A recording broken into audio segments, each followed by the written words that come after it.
तो रेंज का बाजार आज है और निफ्टी है करीब करीब 24,300 के लेवल के आसपास। 100 अंकों की रेंज आज पूरे के पूरे दिन रही है और आप समझ सकते हैं कि 24,000 के बेस पर ये 100 अंक कितने छोटे होते हैं। आज अगर हम देखेंगे तो एचडीएफसी बैंक फिर से कमजोर है, 1650 रुपए के नीचे शेयर गया था, थोड़ा सा और कमजोर हुआ है।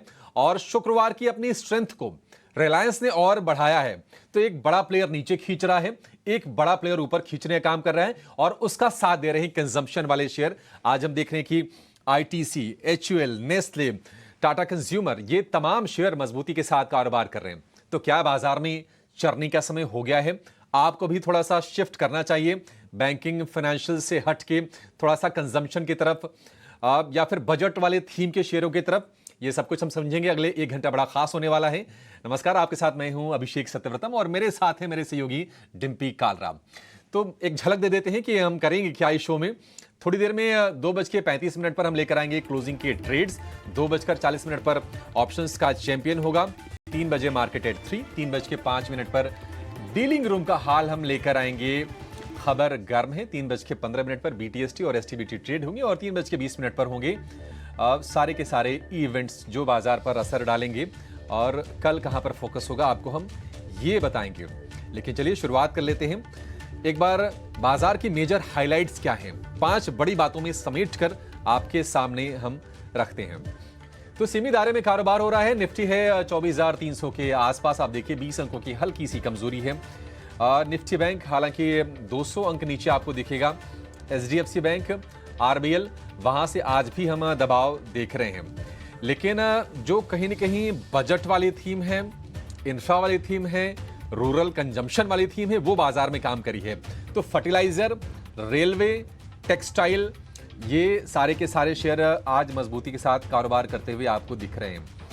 दमदार क्यूएन अपडेट आए हैं डाबर के, मैरिको के, ये शेयर भी आपको चलते हुए दिखेंगे। यूरोप की बात करें तो वहां के बाजार मजबूत खुले हैं, ठीक ठाक ओपनिंग हुई है। डाउ फ्यूचर्स हमने देखा था कि रिकवरी अच्छी थी शुक्रवार के सत्र में। आज फ्यूचर्स को भी हम देख रहे हैं कि 30 अंक ऊपर कारोबार कर रहा है और अमेरिका में कहीं न कहीं ब्याज दरों में कटौती को लेकर भी चर्चाएं फिर से गर्म हो रही हैं।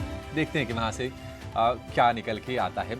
लेकिन ये रही बाजार की आज की हाइलाइट्स। अपने एक्सपर्ट्स को जोड़ेंगे थोड़ी देर में और आपके लिए धमाकेदार ट्रेड थोड़ी देर में बताएंगे।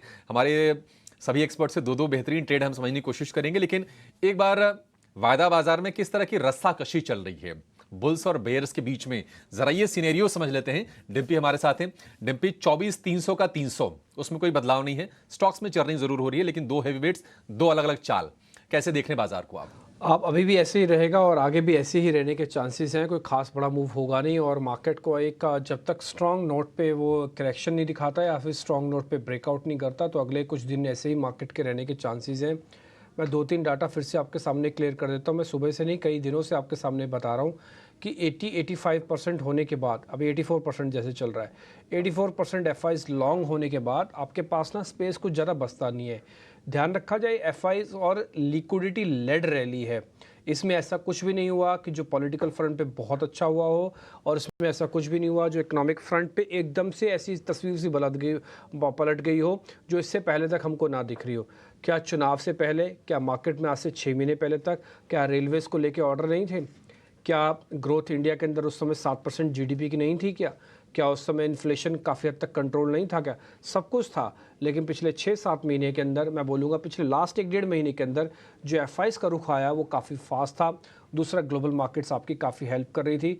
तो आपको ये नज़ारे देखने को मिलेगी एक ही महीने के अंदर आपने 6-6, 7-7 बार ऑल टाइम हाई भी टेस्ट किया है और सभी फ्रंट पे किया। निफ्टी पे किया, बैंक निफ्टी पे किया, स्मॉल कैप पे किया, मिड कैप पे किया, सेंसेक्स पे किया और कई इंडाइसिस, कई सेक्टर के इंडाइसिस पे भी किया। तो बाज़ार को यहाँ से चलने के लिए या तो 2 कदम थोड़ा पीछे जाना होगा या तो आगे जहाँ पे वो टकरा रहा है बार बार उसी दीवार को उसको तोड़ना होगा। और मेरे को लगता नहीं कि दीवार उतनी आसानी से टूट जाएगी। हो सकता है थोड़ा बहुत पीछे मार्केट के अंदर आना पड़े। तो 2 हिस्सों में मैं जैसे सुबह बोलता हूँ, आज भी फिर से बता देता हूँ, जिनके पास ये पोजीशन नहीं है उनको थोड़ा वेट करना चाहिए। अच्छा, वेट है एक और चीज़। वेट किसकी करनी चाहिए? इंडाइसिस की। वो तो करनी ही नहीं चाहिए। अब मेरे को ऐसा लगता है कि 4 से 5 दिन इंडाइसिस पूरी तरह से मैनेज्ड हो जाएगा। कहने का मतलब कि न टूटेगा न चलेगा, आपके पास स्टॉक्स में और थेमेटिक ज़्यादा अच्छा प्ले होंगे। रेलवे के काउंटर, फर्टिलाइज़र के काउंटर से टिपिकली बजट वाले ही थीम है, और अगले 10 ट्रेडिंग सेशंस में आप बजट की थीम पे, बजट के शेयर्स पे, बजट के सेक्टर्स पे काम करेंगे तो अपने पैसे को जस्टिफाई कर पाएंगे। नहीं तो क्या होगा, आप इंडाइसिस पे पैसा रखेंगे, इंडाइसिस कुछ करेगा नहीं, आपको इरिटेशन होगा और मार्केट में गलत फैसले ले पाएंगे। तो इसलिए आप थोड़ा अपने आप को ब्रेव समझिए, थोड़ा अपने आप को इंटेलिजेंट बनाइए, और जहाँ जहाँ पर भी आपको थोड़ा अच्छा दिख रहा है बजट ओरिएंटेड चीज़ें, वहाँ पर इस समय थोड़ा बहुत चेज़ कर सकते हैं तो कर सकते हैं।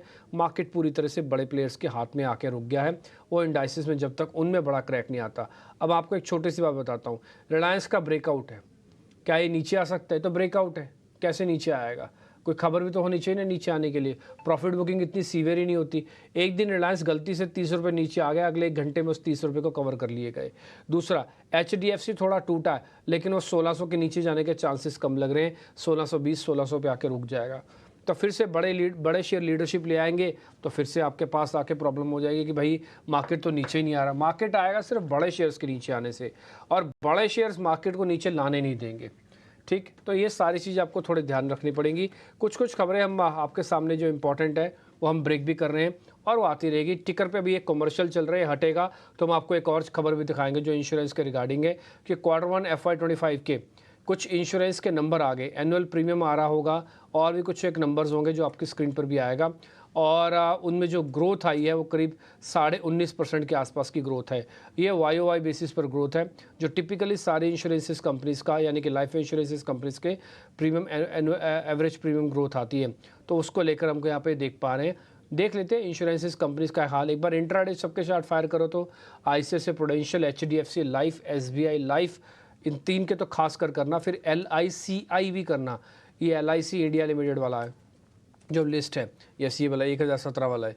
तो ज़्यादातर कंपनी इस समय फ्लैट है, नो रिएक्शन वाला कंसेप्ट है। देख लेते हैं और कहाँ कहाँ पे मूवमेंट मिलती है। इन सबसे हम करेंगे शुरुआत। अंशुल जैन, श्रीकांत चौहान, 2 मेहमान मेरे को स्क्रीन पे दिख रहे हैं। आप दोनों का बहुत बहुत शुक्रिया, थैंक यू वेरी मच, आपने आज टाइम निकाला हमारे लिए फिर से। अंशुल आपका बहुत शुक्रिया, श्रीकांत सर आपका भी बहुत बहुत शुक्रिया, thank you very much. HDFC life बकायदा डेज हाई पे इस नंबर आने के बाद। LIC दिखाओ, LIC भी डेज हाई पे है। SBI लाइफ भी दिखाओ तो SBI भी डेज हाई पे है। अंशुल जी एक काम करो, आप छोड़ो 1 मिनट के लिए इंडाइसिस को, इंडाइसिस में कुछ नहीं होगा। ये जरा 3 इंश्योरेंस वाली कंपनीज को चेक कर लो, LIC, ICICI Prudential, HDFC life, ये 3 चेक करो तो आप।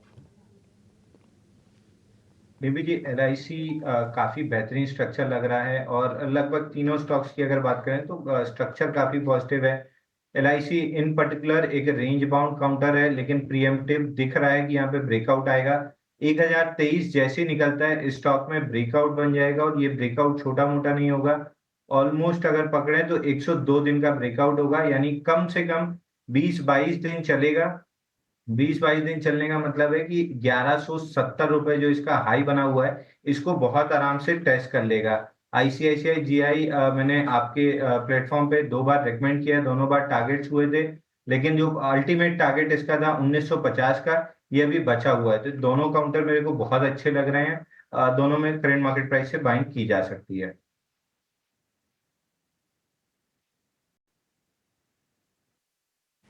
ठीक है, 2-3 शेयर आपको बढ़िया लगे, आप ये कह रहे हैं कि इन दोनों में ट्रेड लिया सकता है। LIC मेरे को भी काफ़ी इंटरेस्टिंग लग रहा है।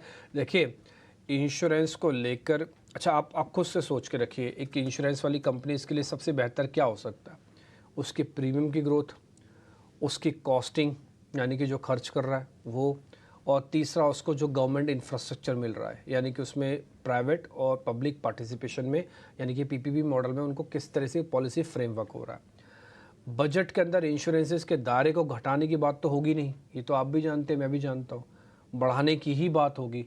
किस रूपरेखा में बढ़ता है, तो इसलिए ये कि सेंसिटिव सेक्टर है, उसमें अगर उससे ठीक पहले अगर आपको ग्रोथ मिल जाए, एनुअल ग्रोथ, जैसे YOY ग्रोथ दिख रही है करीब 26% की, ठीक है, और क्वार्टर ग्रोथ दिख रही है करीब 20% की। किसी भी बिजनेस के अंदर 20% की क्वार्टरली ग्रोथ आना बहुत बड़ी अच्छी बात होती है और अच्छी बात मानी जाएगी। ये कॉर्पोरेट गवर्नेंस के अंदर 15% की ग्रोथ अगर किसी भी अच्छे, जिसका स्प्रेड बहुत बड़ा हो, अगर उस बिज़नेस में आती है ना, तो अच्छी ग्रोथ मानी जाती है। इसलिए YOY डबल डिजिट यानी कि 20% से ज़्यादा, और करीब 20% के आसपास क्वार्टरली नंबर्स की जो ग्रोथ आई है, ये नंबर्स अच्छे हैं, रिएक्शन पॉजिटिव आप देख पा रहे होंगे। श्रीकांत चौहान भी मेरे को स्क्रीन पे दिख रहे हैं। श्रीकांत सर नमस्ते। पहले तो ज़रा बताइएगा सर, आप मार्केट को कैसे रीड कर रहे हैं, फिर जल्दी से अपने शेयर्स भी बता दीजिएगा। Good afternoon Dimpy, good afternoon everyone. तो देखिए, मार्केट मुझे लग रहा है कि एक नैरो रेंज के अंदर ट्रेड करते हुए नजर आएगा, एक सीमित दायरे में रहेगा। शैलो करेक्शन आएगा, उसके बाद रैली दिखेगी। वैसे जो बायस रहेगा वो बुलिश का ही रहेगा, क्योंकि अभी तक कहा जितने भी इंट्राडे पैटर्न्स बनते जा रहे हैं, या तो निफ्टी या बैंक निफ्टी के, सभी में हायर टॉप हायर बॉटम की सीरीज अभी तक इंटैक्ट है।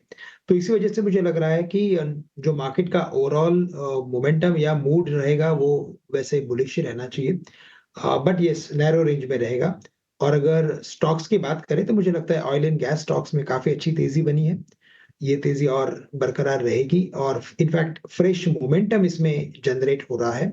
आपने देखा होगा कि ओएनजीसी, गेल जैसे स्टॉक्स में भी तेजी बनी है, बट साथ ही साथ मुझे लगता है कि मेटल स्टॉक्स में अच्छी तेजी बनी है।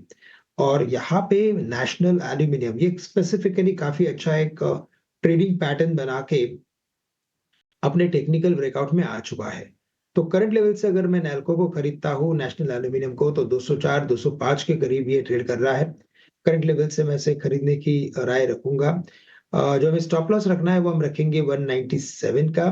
टारगेट्स नजर आते हैं ऑन इमीडिएट बेसिस 210 के, लेकिन इवेंचुअली हमें लगता है कि ये स्टॉक 218 से लेकर 224 के भी लेवल्स दिखा सकता है। तो करंट लेवल से नैल्को को खरीदा जा सकता है। और आज हमने सुबह में जब अर्ली मॉर्निंग जब मार्केट में कुछ ट्रेड्स बने, तब जो मार्केट में तेजी बनी थी वहां पे हमने जीएसएफसी पे अच्छी तेजी देखी, गुजरात स्टेट फर्टिलाइजर, और साथ ही साथ बाकी फर्टिलाइजर कंपनीज में। तो जीएसएफसी में अगर लॉन्ग का ट्रेड बनाना है तो करंट लेवल से लॉन्ग का ट्रेड बनाया जा सकता है। थोड़ा पोजिशनल व्यू के साथ बनाएंगे, क्योंकि ये वैसे सेक्टर काफी लाइक फ्रिक्वेंटली नहीं चलता है। कुछ दिनों का कंसोलिडेशन होता है, उसके बाद एक रैली होती है। तो करंट लेवल से जीएसएफसी को खरीदे, 240 का स्टॉप लॉस रखे, और टारगेट्स 270 के नजर आते हैं, और उसके बाद जो नजर आते हैं वो 290 के रहेंगे। ठीक है। Gujarat state fertiliser and chemicals limited GSFC, ये शेयर है 270 290 के टारगेट के लिए। और जो दूसरा शेयर है श्रीकांत जी का, वो है नाल्को का। मेटल्स में भी देखने की हम रह के कुछ कुछ मूव्स सेलेक्टिव आ रही है, हालांकि ये पूरा बास्केट नहीं चल रहा है। उसमें आपके लिए जो टारगेट बनेगा वो 218 और 224 रुपए का। स्टॉप लॉस 197 रुपए का आपको लगा के चलना है। ये दो शेयर हो गए श्रीकांत जी की तरफ से। अंशुल जी, आपके क्लोजिंग ट्रेड्स कौन से हैं, कहां फोकस करना चाहिए? नमस्कार अक्षय जी। नमस्कार डिम्पी जी। देखिए, बैंक निफ्टी में एक रेंज बनी हुई है 52 550, 52 850, 52 250 की। और आज एक फेल्ड लो भी बना है, तो यहाँ पे तेजी दिख रही है। निफ्टी में एक कप हैंडल पैटर्न बना है जिसका ब्रेकआउट 24 350 के ऊपर है, तो यहाँ भी तेजी लग रही है। इसलिए बाई के ही काउंटर्स रहेंगे, दो मिड कैप से और दो फ्यूचर एंड ऑप्शन स्पेस से। पहला है Shri Digvijay cement. Cement stocks में काफी तेजी डेवलप हो रही है। श्री दिग्विजय सीमेंट में 108 दिन का कप हैंडल पैटर्न बना है। 115 रुपए में बाई करना चाहिए। 105 रुपए का स्टॉप लॉस रहेगा। 135 रुपए का इमीडिएट टारगेट रहेगा। उसके ऊपर निकलता है तो फिर ये स्टॉक 175 तक जा सकता है। दूसरा स्टॉक रहेगा केएसएल। मेटल स्टॉक्स में तेजी डेवलप हो रही है। यहाँ भी 89 डेज का एक कप हैंडल पैटर्न है। पिछले 5 दिन से एक्सट्रीमली टाइट क्लोजिंग है, आज ओपन लो के साथ चला है, तो मोस्ट लाइकली ब्रेकआउट सस्टेन होगा। 1015 पे बाई करना है। 975 का स्टॉप लॉस रहेगा। 1100 रुपए का टारगेट रहेगा। एफ&ओ से दो काउंटर दूंगा। पहला है बाटा इंडिया। यहाँ पे 89 डेज का कप एंड पैटर्न ब्रेकआउट है और बाकी स्टॉक्स भी चल रहे हैं इसी स्पेस से, तो 1515 पे इसको बाई करना चाहिए। 1495 का स्टॉप लॉस रहेगा। 1545 का टारगेट रहेगा। इसमें कप एंड पैटर्न के साथ राइट साइड में एक फ्लैग पैटर्न भी डेवलप हुआ है, तो दो पैटर्न एक साथ है, ब्रेकआउट सस्टेन होना चाहिए। लास्ट काउंटर रहेगा डिफेंस से बीईएल का। जब ग्राफिक्स बनने दिए थे तब 332 था, फिलहाल 335 चल रहा है। करंट मार्केट प्राइस से भी बाई कर सकते हैं। 340 का टारगेट रहेगा। स्टॉप लॉस इनिशियली 327 का दिया था, जिसको अब रिवाइज करके 331 कर लेना चाहिए। तो ये 4 बाई कॉल रहेंगे मेरी तरफ से। श्रीकांत जी ने 2 दिए और अंशुल जी ने 4, मतलब कमाल है। बाजार जबकि देखिए कोई हरकत नहीं है, मतलब ठंडा आपको दिखेगा, लेकिन शेयरों में मुंह पकड़ के लेके आते हैं हमारे ये एक्सपर्ट्स, बड़ी मेहनत लगती है। और 4 शेयर ये हो गए अंशु जी की तरफ से आपके लिए। अच्छा श्रीकांत जी, आप ये ऑयल एंड गैस वाले स्टॉक्स की चर्चा भी कर रहे थे, चूंकि हम देख रहे हैं कि रिलायंस भी चल रहा है, ओएनजीसी में हम 300 रुपए के ऊपर का एक ब्रेकआउट भी देख रहे हैं। आपको ओएनजीसी कहाँ तक जाता हुआ सर दिख रहा है, जरा बताइए, क्योंकि फ्राइडे को जो बड़ा मूव था आज उसको अच्छे से कंटिन्यू कर रहा है शेयर ये। अभिषेक जी, बिल्कुल, अगर इसके टेक्निकल पैटर्न को देखें तो काफी शानदार टेक्निकल पैटर्न बना है। इनफैक्ट ये स्टॉक 295 के करीब मल्टीपल टाइम्स आया था पिछले 3 या 4 महीने में, और मल्टीपल टाइम्स इसमें अच्छा खासा रेजिस्टेंस आने के बाद अच्छा खासा एक डाउनवर्ड पैटर्न भी बना था। बट इस बार उसने काफी कॉन्फिडेंटली इस लेवल को क्रॉस किया। इनफैक्ट आज के दिन में इन लेवल्स को क्रॉस करने के बाद जो भी नेक्स्ट लेवल्स नजर आ रहे हैं वो ऑल टाइम हाई के हैं नेचुरली, और इसके ऑल टाइम हाई थे 315 के। तो हम 315 तक के लेवल्स तो बिल्कुल ओएनजीसी में देख सकते हैं। बट जैसे कि हम कुछ एक्सटेंशंस या रिट्रेसमेंट्स को फॉलो करते हैं, अगर बेस्ड ऑन दैट देखें तो मुझे लगता है कि ये स्टॉक 335 के लिए आने वाले कुछ हफ्तों में जा सकता है। तो करंट लेवल से तो बिल्कुल इसे लॉन्ग करें, 290 का स्टॉप लॉस रखें क्योंकि वही एक इंपॉर्टेंट ब्रेकआउट लेवल था, और टारगेट्स रखे यहाँ पे 315 के और 320 के, तो 1:2 का रेशो बन सकता है।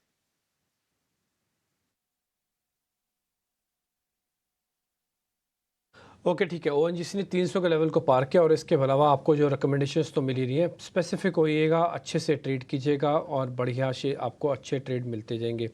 एम्फेसिस एक बढ़िया शेयर दिया था अंशुल जैन, मेरे को यहाँ तक ध्यान है आपने शायद 2450 के आसपास अच्छा चला। अभी क्या प्रॉफिट बुक कर लेना चाहिए उसमें से? एम्फेसिस मैंने आपको देखा ना, मेरे को शेयर का ध्यान आया एकदम से। डिम्पी जी, ये स्टॉक हमने एक्सपायरी के लिए दिया था। जब पहली दिन थी एक्सपायरी की, 54% एक्स्ट्रा ओपन इंटरेस्ट के साथ ही स्टार्ट किया था। आइडिया और एम्फेसिस दोनों दिया था 2450 में। वहां से लगभग 2650 का हाई बना है। यहाँ पे प्रॉफिट बुकिंग कर लेना चाहिए। इसके साथ डिम्पी जी, आपकी शिकायत रहती है कि मैं धन्यवाद नहीं देता हूँ। आपने फ्राइडे फेड बैंक नोटिस कराया था तो लाइव टेलीविजन पे भी, और अपने क्लाइंट्स को 181 पे बाई दिया था। वहां से 189 हो गया है, तो वहां भी टारगेट डन हुआ है, बुक करना चाहिए। इसके अलावा फ्राइडे के कॉल थे आईटीडीसी 825 से 930 रुपए हो गया है, वहां प्रॉफिट बुकिंग करना चाहिए। और शिल्पा मेड 578 से 685 हो गया है, तो वहां भी प्रॉफिट बुकिंग करके थोड़ा सा कैश पे आ जाना चाहिए। ठीक है सर, सारे शेयर्स मेरे को अच्छे से याद है। शिल्पा मेडिकेयर तो उस दिन खबर भी थी, आपने शेयर भी दिया था जिस दिन आपने 3 शेयर्स दिए थे मेरे पास। मैं आप कहोगे तो मैं आपको डेट भी बता सकता हूँ किस दिन आपने दिया था। बट हाँ, इन सभी शेयर्स का अपडेट आप दे देते हैं तो थोड़ी तसल्ली हो जाती है कि ठीक है आपके नोटिस में भी है, और हमको पता लग जाता है कि भाई टाइम टू टाइम कब निकलना है, कब अंदर आना है, कब बाहर जाना है। इसके लिए बहुत शुक्रिया। ठीक है सर, मैं थोड़ा आगे बढ़ता हूँ, 1-2 शेयर मेरे पास और भी हैं। श्रीकांत सर, एक बार ज़रा विप्रो का चार्ट आप चेक करेंगे? मेरे को ऐसा लग रहा है विप्रो को ना थोड़ा लंबा होल्ड करके रखना चाहिए, अच्छे पैसे बना के देगा ये। मैं रोज़मर्रा की चीज़ों में काम नहीं करना चाहता विप्रो के अंदर। एक डेडिकेटेड करीब अपने पोर्टफोलियो का 2, 2.5, 3, 5% अपना पैसा विप्रो के अंदर लगाना चाहता हूँ, और थोड़ा लॉन्ग टर्म रखूँगा, 1-1.5 साल 2 साल भी रख सकता हूँ। ये शेयर ठीक है ना इस लिहाज से? यस डिम्पी, बिल्कुल। इनफैक्ट इसके टेक्निकल पैटर्न को अगर मंथली या वीकली बेसिस पे देखें तो काफी क्लियरली ये कप विथ हैंडल फॉर्मेशन बना रहा है, और मैंने कई बार देखा है कि आप most of the time patterns को पकड़ लेते हो। इस बार भी आपने जो विप्रो के बारे में भी बात की है, मुझे लगता है कि ये बिल्कुल सही मायने में मुझे लगता है कि एक मीडियम टर्म इन्वेस्टर के लिए या पोजिशनल इन्वेस्टर के लिए काफी अच्छा एक स्ट्रॉन्ग कैंडिडेट है जिसमें निवेश करके चल सकते हैं। अगर कप विथ हैंडल जैसा फॉर्मेशन बना है तो ये स्टॉक कम से कम 700 से लेकर 750 के लेवल्स आने वाले कुछ महीनों में दिखा सकता है। तो 1-8 साल के व्यू से तो बिल्कुल इसे खरीदा जा सकता है। डाउनसाइड वैसे प्रोटेक्टेड है। आईटी स्टॉक्स में मोमेंटम भी आ चुका है। जो ब्रेकआउट लेवल है वो 545 का है, तो 545 के ऊपर अगर वीकली क्लोज अगर ये कर लेता है तो इसमें और मोमेंटम जनरेट होगा। और जो हमें स्टॉप लॉस रखना है, हम स्टॉप लॉस थोड़ा लंबा रखेंगे। हम स्टॉप लॉस यहाँ पे रखेंगे 510 रुपए का, बट 540 से लेकर 530 या 20 तक भी अगर इसमें करेक्शन आता है बिकॉज ऑफ एनी रीजन, पकड़ लीजिए कि इसके क्वार्टरली नंबर्स आने वाले हैं और अगर वो नंबर्स भी डिसअपॉइंट करते हैं, तब भी मुझे लगता है कि स्टॉक को अगर एक 1 साल के व्यू से खरीदा जा सकता है, तो बिल्कुल खरीदिए। 510 का स्टॉप लॉस रखें। ठीक है, ये जो सर आपको बता रहे थे ना कि 545 पार हो जाएगा तो नया ब्रेकआउट आ जाएगा, टिपिकली ये वाली लाइन है जहाँ से एक बार ये पार होगा तो आपको 545 तक का एक नया ब्रेकआउट मिल जाएगा। फिर एक नई जर्नी एक्चुअली में इसकी शुरू हो जाएगी वीकली चार्ट पर, जो आप अपनी स्क्रीन पर भी देख पा रहे हैं। एक पॉइंट मैं आपको और नोटिस कराऊँ तो स्ट्रॉन्ग कंसोलिडेशन और बढ़िया वाला बेस बना हुआ है इसका। ये इसको आप डेली का हिसाब किताब से मत चलना। ये अगर यहाँ तक पहुँच गया ना, यानी कि डबल बॉटम डबल टॉप जहाँ बना हुआ है, ये 700 रुपये का शेयर हो जाएगा। अगर सिर्फ यहीं तक ही पहुंच गया, यानी कि प्रीवियस लेवल जहां से एक्चुअली में टूट के आया, ये इसका सेकंड टारगेट है। तो आप इसी से अंदाज़ा लगा लीजिए शेयर के अंदर इन्वेस्टर्स के लिए काफ़ी कुछ बचा हुआ है और अच्छे से प्रोटेक्टेड शेयर है ये आप देखेंगे बढ़िया प्रोटेक्टेड शेयर है ये। तो ये एक शेयर हम आपके सामने नोटिस करवाना चाहते हैं। खैर एनी हाउ, ऑप्शंस का ट्रेड आपके लिए है। अवनी भट्ट जुड़ रही है, ऑप्शंस की मास्टर है। आइए जरा चेक करते हैं अवनी भट्ट से ऑप्शंस का चैंपियन।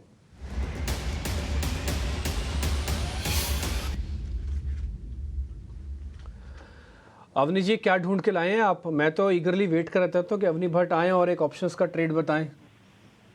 गुड आफ्टरनून डिम्पी जी। तो आज का ट्रेड रहेगा सेल में।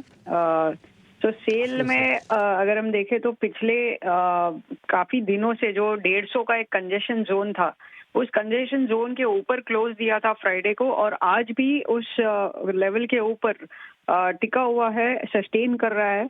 एंड ओपन इंटरेस्ट एडिशन दिख रहा है फ्यूचर्स में करीबन 1% का।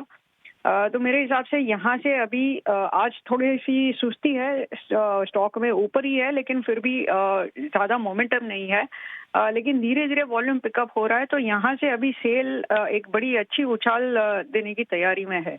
तो हम सेल की 160 की कॉल में खरीदारी करेंगे, 5 रुपए तक करेंगे। अभी 4 रुपए 90 पैसे के आसपास ट्रेड कर रहा है, 5 रुपए तक हम इसे खरीद सकते हैं।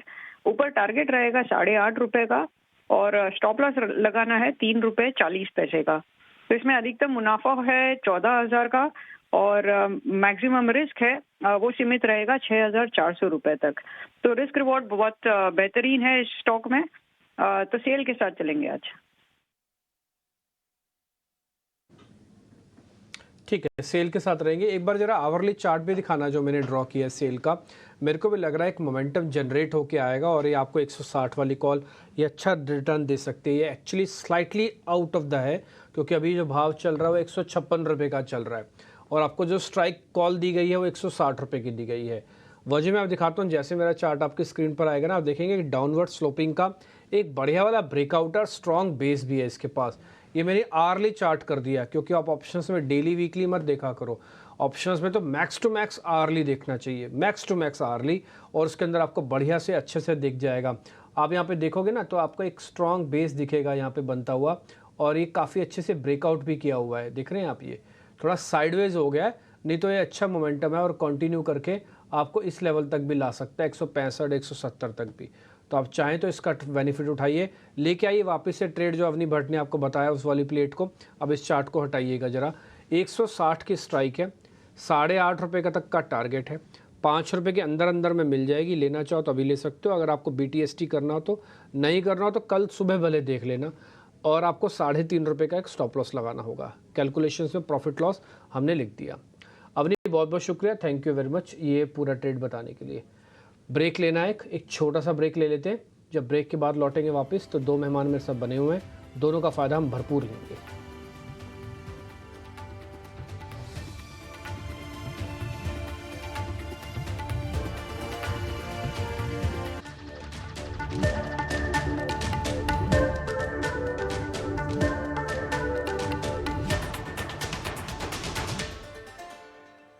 ब्रेक के बाद आपका फिर से स्वागत है। हमारे साथ अंशुल जैन और श्रीकांत चौहान जुड़े हुए हैं, आपको बेहतरीन पिक्स दे रहे हैं ट्रेड के लिए। लेकिन एक और दिग्गज एक्सपर्ट जुड़ गए हमारे साथ, जो फंडामेंटली आपको बाजार को बारे में समझाएंगे और बजट को लेकर भी गाइड करेंगे। वेंचुरा सिक्योरिटीज़ के विनीत बुलंजकर हमारे साथ जुड़ गए हैं। लेकिन आज हम देख रहे हैं कि कंजम्पशन की बातचीत कर रहे थे कि कंजम्पशन वाले शेयर चल रहे हैं। मैरिको, डाबर, गोदरेज कंज्यूमर, ये सारे के सारे जो शेयर हैं ये वायदा के टॉप गेनर्स में से एक हैं। 3 से 4% के आसपास की तेजी है और उसकी वजह ये कि जो बिजनेस के अपडेट्स आए हैं वो अच्छे आए हैं। और एक और चीज़, रूरल डिमांड को लेकर कहीं ना कहीं एक आशंकाएं थी, वहाँ पर अपटिक नहीं आ रही थी, वो भी अब सुधार होते हुए दिखे। आप हमारे साथ हमारे सहयोगी विनी मोतीवाला जुड़ गई हैं, जो कि इस सेगमेंट को बहुत अच्छे से ट्रैक करती हैं, बारीक नजर रहती है। विनी, बताइए किस तरह के अपडेट्स हैं और उसे संकेत क्या मिल रहे हैं? तो ऐसे तो लग रहा है कि ओवरऑल डाबर और मैरिको के जो नंबर्स आए हुए हैं Q1 operational update overall inline ही थे जो एनालिस्ट एक्सपेक्ट कर रहे थे। Mid to high single digit growth है, वॉल्यूम ग्रोथ डाबर के लिए एक्सपेक्टेड है मिड सिंगल डिजिट की, और मार्जिन्स में तो एक्सपेंशन एक्सपेक्टेड ही है क्योंकि रॉ मटेरियल कॉस्ट काफ़ी गिर चुके थे लास्ट ईयर के वर्सेस, अभी स्टेबल हो चुके हैं। तो उसकी वजह से मार्जिन्स में एक्सपेंशन जो हमने लास्ट फ्यू क्वार्टर्स में देखी वो कंटिन्यू रहेगी। ओवरऑल डाबर के लिए स्पेशली बात करें तो उनका जो HPC segment, health care segment, मतलब पर्सनल केयर सेगमेंट है, हेल्थ केयर सेगमेंट है, वहाँ पे भी हाई सिंगल डिजिट की ग्रोथ एक्सपेक्टेड है। इंटरनेशनल बिजनेस एक्सपेक्टेड है कि अच्छा ही परफॉर्म करेगा। तो yes, all in all inline numbers expected है डाबर के लिए। और अभी भी ग्रोथ देखी तो जो शेयर प्राइस है कि तो वहाँ पे भी अपटिक दिख रहे हैं। मैरिको के लिए भी हाई सिंगल डिजिट ग्रोथ है, overall revenue growth, while volume growth expected है लो सिंगल डिजिट की, एक्सपेंशन यहाँ पे भी एक्सपेक्टेड है।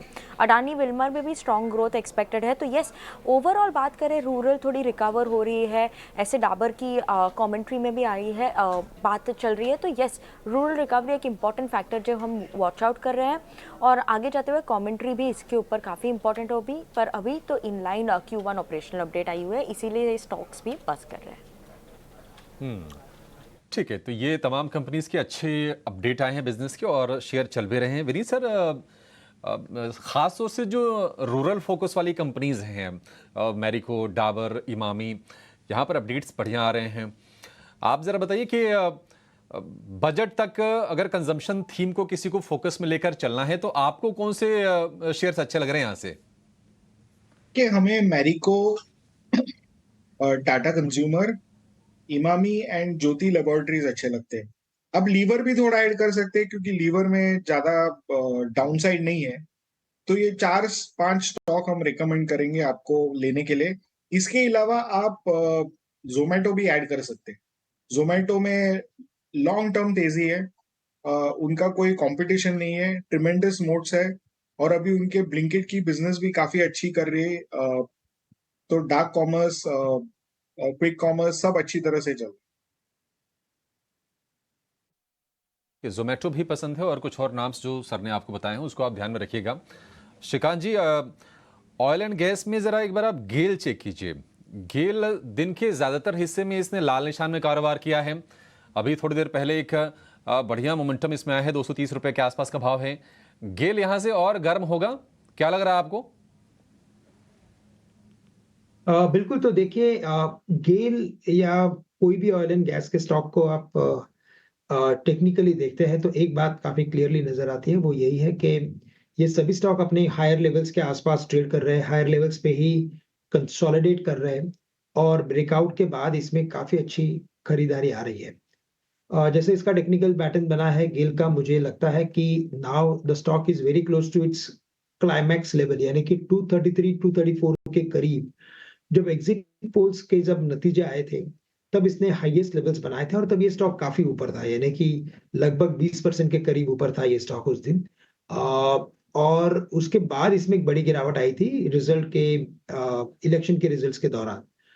अब अगर इन लेवल्स को अगर ये क्रॉस करता है 233 को, तो फिर मुझे लगता है कि इसमें और भी एक बड़ा टेक्निकल ब्रेकआउट बनेगा जो स्टॉक को कम से कम 245 से लेकर 50 तक के लेवल्स तक लेके जा सकता है आने वाले कुछ दिनों में। तो in the very short term अगर हम सोचेंगे तो थोड़ा सा मुश्किल है, लेकिन यस, अगर मैं कुछ 2 से 3 हफ्ते का अगर नजरिया लेता हूं तो मुझे लगता है कि 233-34 के ऊपर इसमें लॉन्ग की पोजीशंस बनाई जा सकती है और जो स्टॉप लॉस रखना पड़ेगा हमें, वो हम रखेंगे 225 रुपए का।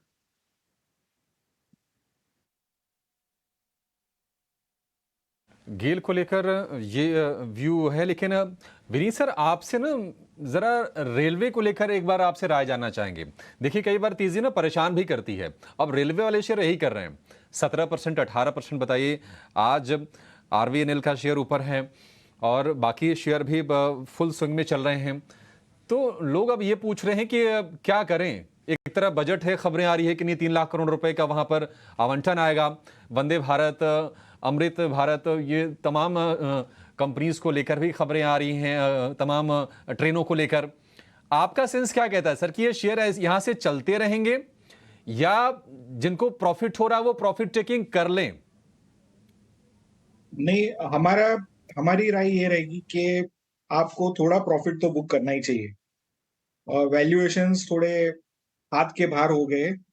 ज्यादा साल हम लोग डिस्काउंट कर रहे हैं, तो हमें लगता है कि ये लेवल्स पे आपको थोड़ा सा प्रॉफिट बुक करना चाहिए और एक अच्छा खासा स्टॉप लॉस लगा के रखिए।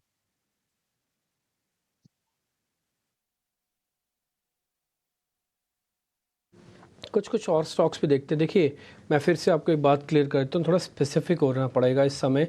अभी क्या होगा ना, देखो निफ्टी आ गया हरे निशान में वापस से। आज दिन भर में आपने देखिए कैसे कैसे ट्रेड किया। एक और चीज़, निफ्टी को लेके ऊपर आने में ना केवल रिलायंस का योगदान, एक बार निफ्टी आईटी इंडेक्स और दिखाना। आईटी थोड़ा सा छुपा रुस्तम है, बिल्कुल लेट एंट्री मार रहा है, बट आईटी ने काफ़ी हेल्प की है। एक बार जरा दिखाएं, निफ्टी का आईटी इंडेक्स बाकायदा डेज हाई पे आके ट्रेड कर रहा होगा। आप एक बार एफएमसीजी ये देखिए वापस ऊपर आया। और दूसरा एक बार जरा एफएमसीजी का इंडेक्स भी दिखाओ, निफ्टी का एफएमसीजी इंडेक्स भी एक बार जरा दिखाओ आप, तो आपको थोड़ा वो भी पता लगेगा उसके बारे में कि वो कितने इंपॉर्टेंट है इस समय। आज ये देखिए दिन भर में इसने एक बार भी अपनी स्ट्रेंथ नहीं खोई है। थोड़ा सा ना स्पेसिफिक होने की ज़रूरत है बस, और कुछ भी नहीं। अच्छा, इस बीच आप बैंक निफ्टी दिखाओ और उसमें HDFC दिखाओ, बैंक निफ्टी दिखाओ उसमें भी HDFC दिखाओ। आज HDFC ने एक बार 1630 लगाने के बाद उसके नीचे नहीं जा रहा अभी ये, तो एक जो ग्राउंड की गिरावट आनी थी ना 1630 पे आके कैप हो रही है अभी। ये दिखेगा जरा HDFC बैंक को, ये आज का लो ऑलमोस्ट 1630 के आसपास का, 2830 के आसपास का, उसका देख कैप कर रहा है। तो ना बड़ा ही स्पेसिफिक, बड़े ही आराम से ट्रेड कीजिए इस समय। और इंडाइसिस से बहुत ज़्यादा एक्सपेक्ट मत कीजिए कि ये बहुत ज़्यादा फॉल होगा, इनमें बहुत ज़्यादा राइज होगा। ये सिर्फ चर्न करते रहेंगे और कुछ भी नहीं होने जा रहा। आप स्टॉक्स पकड़ते रहिए, काम करते रहिए, यही मेरी रिक्वेस्ट है। नहीं समझ में आए दूर हो जाओ, कोई ज़रूरी थोड़ी ना है कि किसी ने कहा है कि हमको ट्रेड करना ही करना है। IRCTC ये एक और बढ़िया शेयर है रेलवे का, 1000 के ऊपर आता है, कन्विक्शन हाई हो जाती है। और आज सुबह भी प्रशांत सावंत ने आपको शेयर दिया था, बाकायदा इस समय डेज हाई के आसपास ट्रेड कर रहा होगा, जरा दिखाना। यस, 2.2% ऊपर है। श्रीकांत सर एक बार जरा आप देख लेना IRCTC, अब ये 1000 से 1046 हो गया है, तो किसी को भी स्टॉप लॉस रखना है तो 40 रुपये का ही रखना पड़ेगा, क्योंकि 1000 इसका बहुत स्ट्रॉन्ग बढ़िया वाला बेस है ना।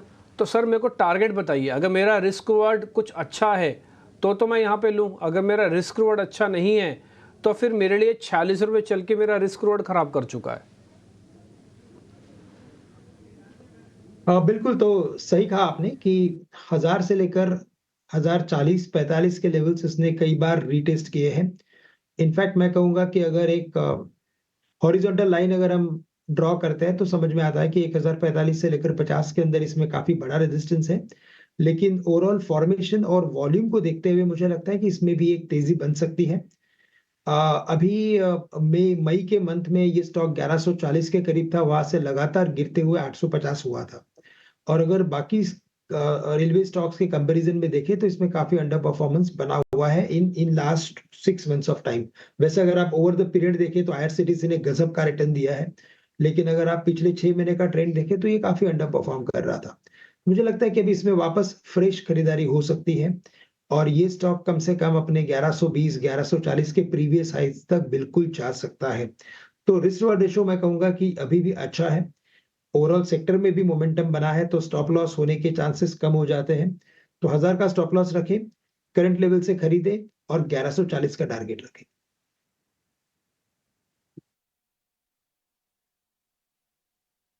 तो आप 1000 का स्टॉप लॉस रखें, 1140 तक का टारगेट है, रेशो उसी हिसाब से ठीक बैठेगी। IRCTC थोड़ा लेके रखने वाला शेयर भी है। इसका 1 साल का चार्ट आप दिखा सकते हैं IRCTC का। आप किसी भी रेलवे काउंटर से कंपेयर करेंगे ना तो आपको लगेगा थोड़ा मैंने कम कमाया है इस वाले रेलवे काउंटर से। एक बार ज़रा दिखाइए जरा स्पीड से, साल का 52 वीक, 1 ईयर या 52 वीक लिखो, मीन्स द सेम थिंग है, जो मर्जी दिखाओ। ये रहा 69%। अब आपको लग रहा होगा IRCTC 69%, मैं और रेलवे काउंटर दिखा दूंगा तो आपको छोटा लगने लग जाएगा, इसलिए मैं जाना नहीं चाहता उस बहस पे। लेकिन IRCTC ये एक अच्छा शेयर है 1000 के ऊपर। अगर आप इसको देखेंगे तो ये एक कंपैरेटिव वाला चार्ट दिखा दिया सामने, जो बताने के लिए सफिशिएंट है कि इसका 4 गुना तो RVL ने चला हुआ है। खैर एनी हाउ, अब मेरे साथ एक और मेहमान जुड़ रहे हैं आज, फॉरम छेड़ा, उनसे ज़रा करते हैं बातचीत। फॉरम, बहुत बहुत शुक्रिया, थैंक यू वेरी मच समय देने के लिए।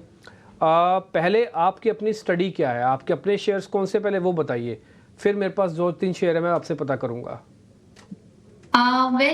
अभी अगर देखा जाए तो बहुत सारे इंडस्ट्री रोटेशंस बहुत है। एक दिन पे हम देखते हैं कि डिफेंस चल रहा है, एक दिन पे रेलवेज चल रहे हैं।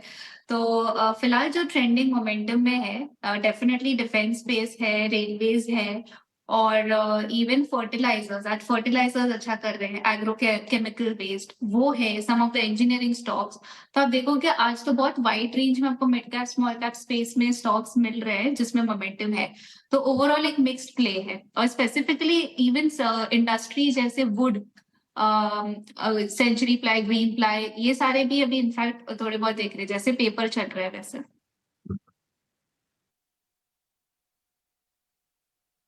आगे बढ़ते हैं। 3 बज गए हैं, इनफैक्ट 3:05 हो गए हैं, 6 मिनट हो गए हैं। हमारा एक खास सेगमेंट है मार्केट एट 3, जहां पर आपको हम ये बताते हैं कि बाजार खुलने के बाद किन कंपनीज को लेकर खबरें आई हैं और कौन से शेयर कैसा रिएक्शन दिखा रहे हैं। पूरा का पूरा अपडेट लेकर गौरव हमारे साथ हैं। गौरव, बताइए कहां पर एक्शन हो रहा है? अच्छा, स्नेही हमारे साथ है, आज गौरव नहीं है, स्नेही। बहुत शुक्रिया आपका। बताइए कौन से शेयर से फोकस में? तो आइए देखते हैं और उन 5 स्टॉक्स के बारे में बात करते हैं जो मार्केट खुलने के बाद फोकस में रहे, काफ़ी एक्शन दिख रहा है इन स्टॉक्स में। पहले बात करेंगे अजमेरा रियल्टी की। उनके Q1 अपडेट्स पर ये स्टॉक काफ़ी बस कर रहा है। उनका जो सेल्स वैल्यू है वो 306 करोड़ है, 36% ईयर ऑन ईयर से इसमें बढ़ोतरी दिखी है। कलेक्शंस भी 165 करोड़ है और ऑलमोस्ट 50% से ईयर ऑन ईयर बेसिस में इसमें भी एक अपटेक देखने को मिला है। अब उन्होंने मई 2024 यानी कि मई जो इस साल का था उसके अंत में एक लॉन्च किया था अजमेरा विहारा भांडुप में, जो कि मुंबई में है, और ये लॉन्च का उन्होंने 27% सेल ऑलरेडी कर लिया है। इन्वेंट्री इस लॉन्च की 27% ऑलरेडी बिक चुकी है। So on the back of this ये स्टॉक काफ़ी अच्छा कर रहा था आज की ट्रेडिंग सेशन में। दूसरे बजर की बात करते हैं तो वो था L&T। उसको 10,000 से 15,000 करोड़ के बीच का एक ऑर्डर भी मिला है, और मिडिल ईस्ट में सोलर प्लांट लगाने के लिए ऑर्डर मिला है, और 3.5 गीगावाट्स क्षमता के सोलर प्लांट होंगे जो इस ऑर्डर में इन्वॉल्व है। तो ये ऑर्डर विन के दम पर L&T भी काफ़ी अच्छा कर रहा है आज के ट्रेडिंग सेशन में। अब बात करते हैं HPL इलेक्ट्रिक की। इस स्टॉक के बारे में हम ज़्यादा बात नहीं कर रहे हैं, पर ये स्टॉक आज फोकस में है क्योंकि इस कंपनी ने एक MOU साइन किया है, एक अग्रीमेंट साइन किया है एक चाइनीज़ कंपनी के साथ जिसका नाम है ग्युआंगजी रामवे टेक्नोलॉजी। और इस अग्रीमेंट में लोकल मैन्युफैक्चरिंग और जो लैचिंग रिले होते हैं उसकी असेंबली और उसका प्रोडक्शन करने में HPL इलेक्ट्रिक इस चाइनीज़ कंपनी की सहायता करेगा। तो इस MOU के दम पर, इस अग्रीमेंट के दम पर HPL इलेक्ट्रिक भी आज काफ़ी अच्छा कर रहा था ट्रेडिंग सेशन में। अब एक स्टॉक की बात करते हैं जो थोड़ा सा दबाव में था, थोड़ा नेगेटिव सेंटिमेंट देख रहा था आज, और वो है टाइटन। इसके Q1 के अपडेट्स इतने अच्छे नहीं थे जितना स्ट्रीट ने एक्सपेक्ट किया था। कंपनी ने 9% का ग्रोथ रजिस्टर किया है Q1 में, और उनका ज्वेलरी बिजनेस जो है, जो डोमेस्टिक बिजनेस है, उसमें भी 8% का ग्रोथ दिखा है। बट जो ग्रोथ है वो स्ट्रीट एक्सपेक्टेशन से थोड़ा कम है, क्योंकि ग्रोथ में इम्पैक्ट हुआ है हाई गोल्ड प्राइसेस और लो वेडिंग डेज। अभी वेडिंग सीजन नहीं है बारिश की वजह से, तो इन दोनों फैक्टर्स की वजह से टाइटन का Q1 का परफॉर्मेंस थोड़ा सा स्ट्रीट की उम्मीद से कम रहा है। और एक स्टॉक के बारे में बात करते हैं जो काफ़ी अच्छा कर रहा है आज की ट्रेडिंग सेशन में, और वो है पेटीएम।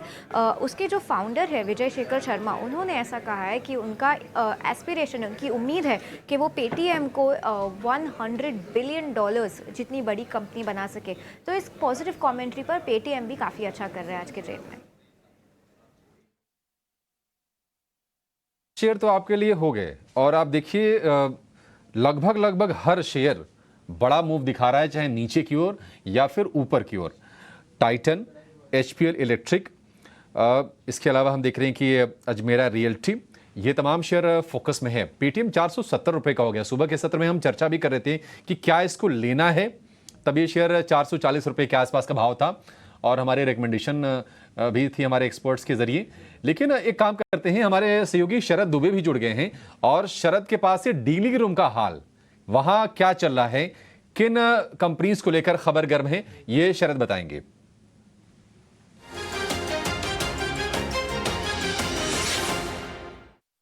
जी बिल्कुल, साधना नाइट्रोकेम जो है फोकस में रहने वाला। यहाँ पे हमारी डीलर्स के साथ बातचीत हुई तो पता चल रहा है कि HNI बाइंग देखने मिल रही है इस सेगमेंट में। और याद रखिए जो वॉल्यूम्स है वो सिग्निफिकेंटली बढ़ा है।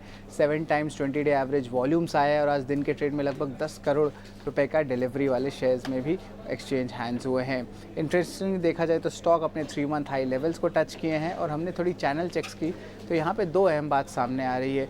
उनका जो पैप का फैक्ट्री है महाराष्ट्र में वो जल्दी शुरू हो सकता है, आने वाले 1 से 2 हफ्ते में अनाउंसमेंट भी आ सकती है, ये चैनल चेक्स कह रहे हैं।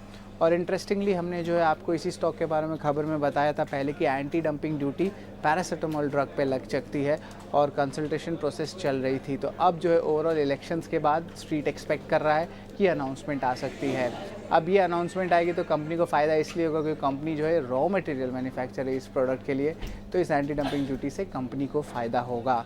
तो ओवरऑल जो है हमारे चैनल चेक से पता चल रहा है कि यहाँ पे HNI बाइंग देखने मिल रही है। तो ये याद रखिए थोड़ी लो वॉल्यूम काउंटर वाली स्टॉक है तो इस पे कॉशियस अप्रोच भी रखिएगा। ठीक है, साधना नाइट्रोकेम को लेकर ये खबरें चल रही हैं, ये सूत्रों के हवाले से हैं, ये हमारी बातचीत की पर आधारित है। और इस पर कुछ भी करने से पहले आप अपने प्रमाणित वित्तीय सलाहकार की राय अवश्य ले लीजिएगा। हालांकि शेयर आपको ये ऊपर कारोबार करता हुआ जरूर दिखाई देगा। इसमें खबरें हैं 72 रुपए का भाव है, 7% ऊपर ये शेयर कारोबार कर रहा है। एक बार इसका चार्ट अंशुल आप जरा चेक कीजिए। साधना नाइट्रोकेम वॉल्यूम भी ठीक ठाक है।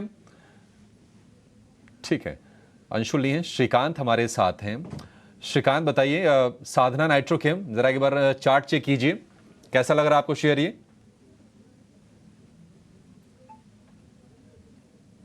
कि अगर टेक्निकली देखा जाए तो ये स्टॉक ने 73-74 के करीब काफी लंबा वक्त निकाला है। मैं कहूंगा कि ऑलमोस्ट पिछले 3 या 4 महीने से मल्टीपल टाइम्स इसने 73-74 के लेवल्स को क्रॉस करने की कोशिश की और मल्टीपल टाइम्स ये स्टॉक नीचे आया है। बट इस बार की जो कोशिश है और इस बार के जो ऑसिलेटर्स है यानी कि जो इसके इंडिकेटर्स हैं और ये दिखा रहा है कि शायद ये स्टॉक 75 के लेवल्स को क्रॉस करते हुए आगे बढ़ेगा और उसके बाद के जो लेवल्स निकल के आएंगे वो रहेंगे तकरीबन 88 से लेकर 89 के भी हो सकते हैं। तो मैं करंट लेवल से कहूंगा कि इन लेवल्स पे अगर आपके पास अगर कोई लॉन्ग की पोजीशंस है तो उसमें आप बने रहे। आने वाले कुछ दिनों में ये स्टॉक 90 रुपए के करीब जाते हुए दिखाई देगा। 7% ऊपर था, देखिए 9% ये शेयर ऊपर हो गया। 90 रुपए के टारगेट्स आपके लिए इसमें आ सकते हैं, ऐसा श्रीकांत जी को लगता है। लेकिन बजट में सरकार का हाउसिंग सेक्टर पर फोकस रह सकता है।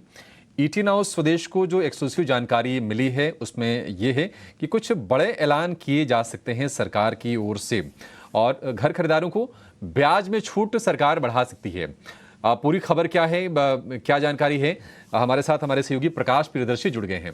प्रकाश बताइए, क्या अपडेट्स हैं आपके पास? देखिए, सूत्रों के हवाले से जो जानकारी हमें मिल रही है उसके हिसाब से आगामी बजट में सरकार हाउसिंग सेक्टर के लिए बड़े ऐलान कर सकती है। सूत्र हमें बता रहे हैं कि इसके पीछे की 2 वजहें हैं। एक तो सरकार देश भर में अतिरिक्त 3 करोड़ घरों का निर्माण करना चाहती है और साथ ही साथ एक नई हाउसिंग स्कीम जिसकी घोषणा पहले ही अंतरिम बजट में की जा चुकी है उसके लिए भी फंड एलोकेशन करना है। लिहाजा रूरल डेवलपमेंट मिनिस्ट्री और मिनिस्ट्री ऑफ अर्बन डेवलपमेंट और हाउसिंग अफेयर्स ने separate proposal ministry of finance को भेजे हैं जिसके हिसाब से अर्बन और रूरल हाउसिंग स्कीम्स के लिए बड़े फंड एलोकेशन का ऐलान सरकार कर सकती है। सूत्र हमें बता रहे हैं कि अर्बन पुअर और मिडिल क्लास के लिए जिस हाउसिंग स्कीम की घोषणा हुई है उसकी मोडालिटीज़ पर दोनों ही मंत्रालय यानी कि मिनिस्ट्री ऑफ फाइनेंस और मिनिस्ट्री ऑफ हाउसिंग अफेयर्स काम कर रहे थे, जिसको कि अब फाइनल कर लिया गया है और आगामी बजट में इसके लिए फंड एलोकेशन किया जाएगा जो कि 50 से 60 हज़ार करोड़ रुपए के आसपास हो सकता है। क्योंकि ये जो हाउसिंग स्कीम है अर्बन पुअर और मिडिल क्लास को ध्यान में रखकर तैयार किया जा रहा है, लिहाजा उन्हें इंटरेस्ट सबवेंशन का बेनिफिट भी मिलेगा जो कि 3 से 6% के रेंज में हो सकता है। सूत्र हमें बता रहे हैं कि इसको लेकर सारी तैयारियां पूरी की गई हैं और फंड एलोकेशन का काम बाकी था जो कि अंतरिम बजट में नहीं हो सका था। आगामी बजट में इसकी घोषणा की जाएगी। जो दूसरा अहम ऐलान है वो दरअसल PM आवास योजना रूरल से संबंधित है जिसके लिए सरकार ओवरऑल फंड एलोकेशन में करीब 15 से 20% तक की बढ़ोतरी कर सकती है डिमांड को देखते हुए, क्योंकि कई राज्य सरकारों ने एडिशनल एलोकेशन की मांग की है, लिहाजा इसमें बढ़ोतरी की जा सकती है। इस वक्त करीब 80,000 करोड़ रुपए का एलोकेशन है, जिसमें 15 से 20% की बढ़ोतरी की जा सकती है। जी ठीक है, तो प्रधानमंत्री आवास योजना जो है उसमें अंतरिम बजट में 80,000 करोड़ का आवंटन था। और देखिए ये कई बार ना प्रेडिक्टेबल हो जाता है कि बजट में क्या आएगा। आप सरकार देखिए, उसके घोषणा पत्र को पढ़िए, और चूंकि जो प्रोमिसेस किए हैं बीजेपी की सरकार ने अपने पिछले 2 सरकारों में, उसको कमोबेश पूरा करने की कोशिश भी की है।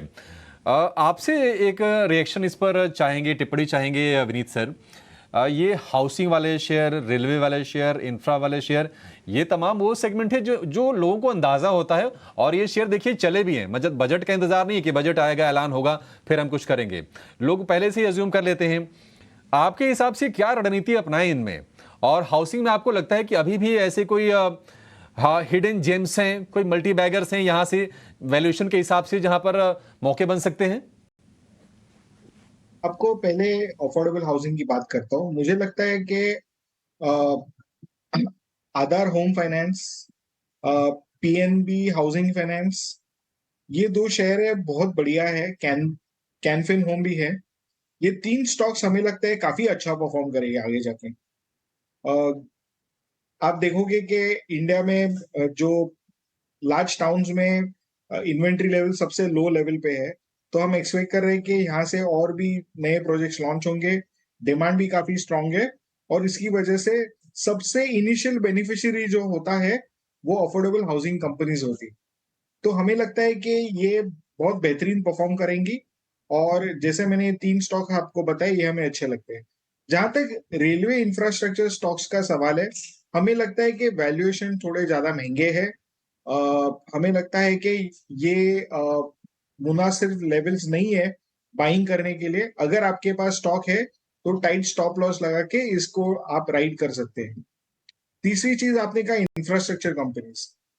इंफ्रास्ट्रक्चर कंपनीज की ऑर्डर बुक काफी हेल्दी है, और गवर्नमेंट का फोकस इंफ्रास्ट्रक्चर पे और तेज होने वाला है। तो हमें लगता है कि ये सेक्टर भी अच्छा परफॉर्म करेगा।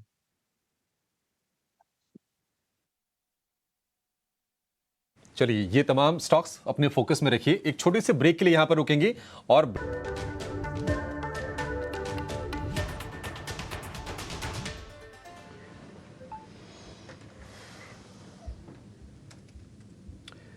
ब्रेक पर एक बार फिर आपका स्वागत है। मार्केट्स के अंदर थोड़ा सेलेक्टिव होना होगा। अभी भी 15 अंकों का नुकसान देखने को मिल रहा है। देखिए 24,000 के इंडेक्स के अंदर 15 पॉइंट कुछ भी नहीं होते बाजार के, और साथ ही बैंक निफ्टी भी करीब 250 पॉइंट नीचे है, इसका भी कोई मतलब नहीं है। आज जो थोड़ा इंटरेस्टिंगली बढ़ा है वो थोड़ा विक्स है। विक्स करीब 7-7.5% ऊपर है, और एक करीब 14 के आसपास, 13-14 के आसपास चल रहा है। लेकिन फिर भी एज सच कोई खास बड़ी डरने की खास ज़रूरत नहीं है, जो कि जब तक 15 के पार नहीं जाएगा कोई मेजर प्रॉब्लम तो लगती नहीं है कि आएगी, मार्केट के अंदर आएगी। ठीक है, इसके अलावा कुछ और शेयर्स भी मैं आपको ज़रा नोटिस करा देता हूँ, ज़रा वहाँ पर भी ध्यान दीजिएगा। एक चंबल फर्टिलाइज़र है, इसको BTST करना है कि नहीं करना, एक बार पता कर लेते हैं। फॉरम एक बार ज़रा आप चेक करेंगे। ये चंबल फर्टिलाइज़र मान लो जिनके पास भी पड़ा है उनको BTST करने की ज़रूरत है क्या, करें या फिर प्रॉफिट बुक करके बाहर निकले?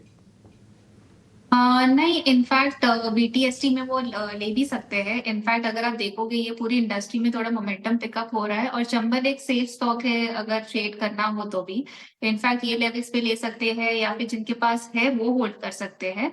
सिर्फ मेरे हिसाब से उनको स्ट्रिक्ट स्टॉप लॉस रखना पड़ेगा 509 का, और इनफैक्ट अपसाइड में वो और भी थोड़ा देख सकते हैं, closer to around 545 to around 549।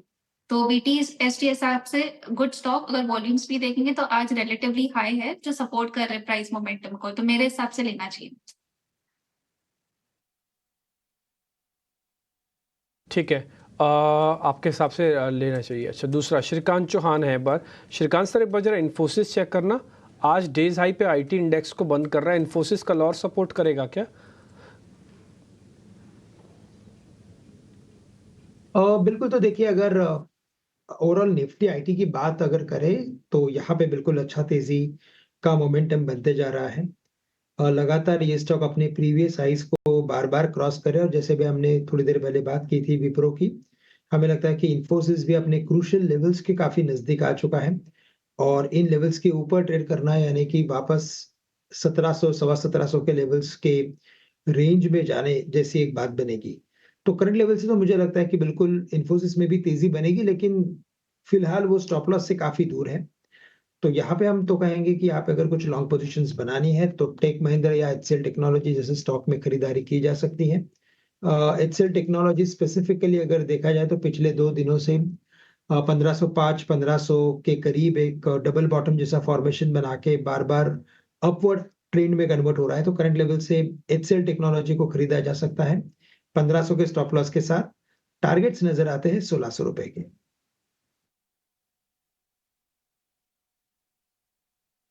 ठीक है, बहुत ही स्पेसिफिक होकर आपको काम करना पड़ेगा। जैसे मैंने देखिए पूछा इन्फोसिस पे, लेकिन अच्छी कॉल बेहतर तरीके से समझाने में एचसीएल टेक हमको ज़्यादा अच्छा लगा। डेज हाई पे बंद हो रहा है, सर ने बताया कि ये ज़्यादा अच्छा है। मैं फिर से आपको रिपीट करूँ, मार्केट के अंदर इंडाइसिस देखेंगे कंफ्यूज हो सकते हैं, ना देखना इंडाइसिस पिछले अगले 2-4 दिन के लिए, क्योंकि ये रेंज में रहेंगे जब तक 24,400-500 की रेंज पार नहीं होती। बड़ा मूव मार्केट के अंदर नहीं आएगा। यहाँ पे रेजिस्टेंस है 24,000 के आसपास, एंट्री का एक स्ट्रॉन्ग बेस बना हुआ है, वो जब तक नहीं आता तब तक नहीं आएगा। फंसना नहीं। ऑप्शंस वाले तो खासकर ध्यान रखना, ये जिनको लग रहा है ना कि अभी अभी मार्केट बहुत तेज़ टूटेगा और अभी अभी बहुत चलेगा, कुछ भी नहीं होगा सर, आपके पैसे चले जाएंगे और कुछ भी नहीं होगा। तो थोड़ा बी अवेयर, सावधान रहना। अंशुल जैन, एक शेयर मैंने आपके लिए निकाला है, ज़रा मेरे को देख के बताइए आपकी लिस्ट में है ये शेयर? वो है GMDC। एक बार ज़रा प्रोड्यूसर साहब टाइप करो तो आ जाएगा शेयर। 422 रुपये का इस समय चल रहा है। ज़रा देख के बताइए इसमें क्या करना है। वीकली चार्ट पे इसमें 7 टाइट क्लोजेस हैं और ऑलमोस्ट 4 इनसाइड बार हैं। ओपन लो के साथ ब्रेकआउट दिया है, तो हाई लाइकली है कि ये 480 481 रुपए तक इमीडिएट बेसिस पे जा सकता है। यहाँ से ट्रेलिंग स्टॉप लॉस 405 रुपए का लेना चाहिए, लेकिन ये स्टॉप लॉस क्लोजिंग बेसिस पे लेना चाहिए, इंट्राडे पे नहीं। ऊपर 480 481 तक का टारगेट इसमें बन सकता है। लेकर ये व्यू 480 तक के टारगेट, मतलब एग्रेसिव टारगेट्स कहेंगे जीएमडीसी में। शिकान जी, एक शेयर हमने काफ़ी दिनों से ये चर्चा की नहीं है, आप ज़रा उसको चेक कीजिएगा, वो है जी लीटर वाला ही ग्रीव्स कॉटन। जून की जो समाप्ति हुई वो 130 रुपये के आसपास के भाव पर हुई और ये जुलाई में ये शेयर लगातार चल रहा है। एक आध सत्र में नीचे आया होगा, अदरवाइज रफ्तार बहुत तेज़ है। ग्रीव्स कॉटन आपको क्या लग रहा है, क्या इंडिकेशन दे रहा है इसका चार्ट? देखिए, अगर ग्रीव्स कॉटन के भी अगर टेक्निकल पैटर्न को देखें तो मल्टीपल टाइम्स ये स्टॉक 120 के करीब रुका है और मल्टीपल टाइम्स 170 180 के रेंज में आके यहाँ पे प्रॉफिट बुकिंग आई है। तो मुझे लगता है कि हम वापस एक बार 180 के काफी नजदीक आ चुके हैं और जैसे कि अभी जो ईवी स्कूटर के ऊपर या उस पर्टिकुलर सेगमेंट के या सेक्टर के ऊपर जो बातचीत हो रही है, मुझे लगता है कि इसको बेनिफिट मिल सकता है। तो इसी वजह से स्टॉक में मोमेंटम बना है। अगर कोई भी पोजीशन हो तो उसे होल्ड करके रखें, बट 175 के करीब मैं कहूंगा कि उसमें मुनाफा वसूला जा सकता है। ठीक है, ग्रीव्स कॉटन पर ये व्यू। अंशुल, फटाफट जरा एक बार पीसीबीएल फिलिप्स कार्बन ब्लैक, इस पर आप जरा व्यू दीजिए। कुछ सत्र से लगातार मोमेंटम में है, 270 रुपए का भाव है। जिसकी लॉन्ग है, क्या वो इसको कैरी करें, पीसीबीएल में बने रहें? पीसीबीएल में 64 दिन का कप कैंडल पैटर्न ब्रेकआउट आ रहा है, तो जिसके बाद नहीं है उसको इमीडिएट बाय करना चाहिए, जिसके पास है उसको होल्ड करना चाहिए। यहाँ से प्रोबेबली 15 दिन का टारगेट 314 रुपए का इमीडिएट बेसिस पे बनता है, जिसके बाद नहीं है इमीडिएटली बाय कर लेना चाहिए, ब्रेकआउट आ रहा है। ठीक है, ब्रेकआउट आ रहा है, इमीडिएट इसको बाय करना चाहिए। चेन्नई पेट्रो, श्रीकांत जी, चेन्नई पेट्रो क्या करें, क्योंकि हम देख रहे हैं कि एक्सप्लोरेशन वाली और रिफाइनिंग वाली ये जो 2 सेगमेंट है ये बजिंग है। बिल्कुल, तो देखिए यहाँ पे भी हमें लगता है कि कुछ ऐसे देखा जाए तो एक रेंज बाउंड एक्टिविटी है, लेकिन यहाँ पे जो एक चेन्नई पेट्रो में जो बेस्ड ऑन टेक्निकल्स एक रिट्रेस एक बड़ा रेजिस्टेंस बना हुआ है, वो तकरीबन 1040 1050 के करीब का है। तो मुझे लगता है कि ये स्टॉक 950 से लेकर 1040 1050 के रेंज में और कुछ हफ्तों तक ट्रेड करते हुए नजर आएगा। वैसे करंट लेवल्स देखा जाए तो काफी अट्रैक्टिव है, तो 940 के स्टॉप लॉस के साथ इसे लॉन्ग किया जा सकता है, क्योंकि ये लोअर बाउंड्री पे अभी हमें मिल रहा है और जैसे कि ओवरऑल सेक्टर में तेजी बनी है, तो ये स्टॉक वापस से एक बार 1040-50 के लेवल्स दिखा सकता है। तो करंट लेवल्स पे रिस्क रिवॉर्ड रेशियो अच्छा है, खरीदा जा सकता है। 1040 1050। श्रीकांत जी, एक क्विकली आपसे राय जानना चाहेंगी, टाइटन मान लीजिए जिन लोगों ने शॉर्ट कर रखा है, क्या अपने शॉर्ट को कैरी करें और नीचे जाएगा शेयर ये? अगर करंट लेवल्स पे अगर शॉर्ट किया है, करंट लेवल्स पे अगर शॉर्ट किया, पकड़ लीजिए कि 3150-60 के ऊपर, तो मैं कहूंगा कि 3050 3060 तक का इंतजार कीजिए, क्योंकि ये इसके प्रीवियस लोज थे। इस बार के नंबर्स के बाद मुझे लगता है कि ये स्टॉक शायद इन लेवल्स को रीटेस्ट कर सकता है, लेकिन उन लेवल्स के नीचे और सस्टेन होना काफी मुश्किल लग रहा है। तो मैं कहूंगा कि इधर से एक 50 से 100 रुपए की गुंजाइश और है, उस पर्टिकुलर रेंज में शॉर्ट की पोजीशंस कवर की जा सकती है। करंट लेवल से शॉर्ट को होल्ड कीजिए। ठीक है, 1 मिनट के आसपास का समय रह गया है। बाजार के बारे में आपको बता दें, एक रेंज ही रही आज मोटा मोटी। हालांकि आपको निफ्टी दिखेगी 6 अंक ऊपर। आज जो ब्रॉडली जो रेंज रही है वो रही है 100 अंकों की। निफ्टी बैंक की बात करें 200 अंक नीचे। और आपको अगर सुबह का याद हो तो कमोबेश यही तस्वीर थी बाजार की। हम ये चर्चा भी कर रहे थे कि क्या 24,300 को ही होल्ड करेगा, क्योंकि पिछले 3 ट्रेडिंग सेशन में तीनों बार उसके इर्द गिर्द हो सकता है कि 4-5 पॉइंट कम हो, कई बार 4-5 पॉइंट ज्यादा हो, बट उसके इर्द गिर्द की ही क्लोजिंग हमने देखी है। स्टॉक्स की अगर बात कर लें, ओएनजीसी फिर से आज ये टॉप गेनर रहा, 4% के आसपास की बढ़िया वाली तेजी शेयर में रही। फ्राइडे की तेजी को कंटिन्यू किया। आज कंजम्पशन का पूरा बोलबाला रहा, जिस तरह से नंबर्स आ रहे हैं बिजनेस अपडेट के और ग्रोथ के। तो आप देखिए आईटीसी, एचयूएल ये दिग्गजों में चले, टाटा कंज्यूमर, नेस्ले, यहाँ पर भी 1% के आसपास की तेजी रही। लेकिन अगर हम एफएनओ के और मिड कैप अगर हम स्टॉक्स की बात कर लें तो आप उसमें गोदरेज कंज्यूमर, मैरिको, डाबर, ये तमाम शेयर आज मजबूती के साथ बंद होने में कामयाब रहे। कमजोर अपडेट आए थे टाइटन के, टाइटन कमजोर रहा।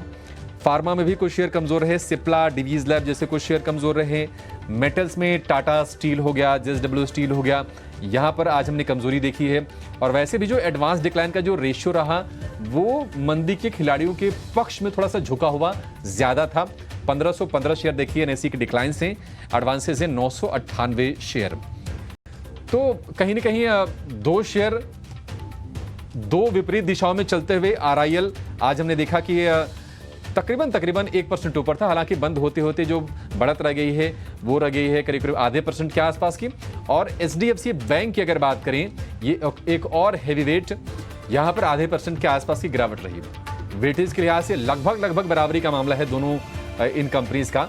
और ये स्थिति आज देखने को मिली है। 1638 रुपए पर एचडीएफसी बैंक की क्लोजिंग आज हमने होते हुए देखी है। लेकिन कुछ सेगमेंट जहाँ पर लगातार रौनक रही, एक तो है रेलवे का, बजट से जुड़ के देखा जा रहा है। रेलवे में तमाम शेयर आज चले। आरबीएनएल आप देखेंगे वो ऊपर दिखेगा, राइट्स आपको ऊपर दिखेगा, रेलटेल आपको ऊपर दिखेगा, आईआरसीटीसी का शेयर आपको ऊपर दिखेगा। ये तमाम शेयर आज ठीक ठाक तेजी के साथ बंद हुए हैं। एक और स्पेस जो आप रूरल और एग्री थीम से जोड़ के देख सकते हैं, उसमें RCF, NFL, Madras fertiliser, FACT, ये सभी के सभी शेयर 10% से ज्यादा की तेजी आज इन्होंने दिखाई है। तो एक एग्रो केमिकल की अगर आप बात कर लें, बासफ इंडिया, यहाँ पर भी अच्छी तेजी हमने देखी है। तो कुछ सेक्टोरल मूव्स दिख रहे हैं और बाजार में बजट वाला फ्लेवर आपको साफ दिखेगा कि अच्छा बाजार की चाहे दिशा चाहे जो भी हो, कुछ शेयर्स बढ़िया चाल दिखा रहे हैं और उनमें ये शेयर्स शामिल होते हुए दिख रहे हैं। क्लोजिंग की बात कर लें, मामूली गिरावट पर सिर्फ 3.3 अंक नीचे निफ्टी बंद हुआ है, 24,320। निफ्टी बैंक की बात करिए 234 अंकों की कमजोरी पर ये क्लोजिंग आज की होती हुई है। चलिए इस शो को फिलहाल यहीं पर समेटेंगे। अपने सभी एक्सपर्ट का शुक्रिया अदा करना चाहेंगे, श्रीकांत जी, अंशुल जी, फोरम और विनीत जी, आप सभी का बहुत शुक्रिया। लेकिन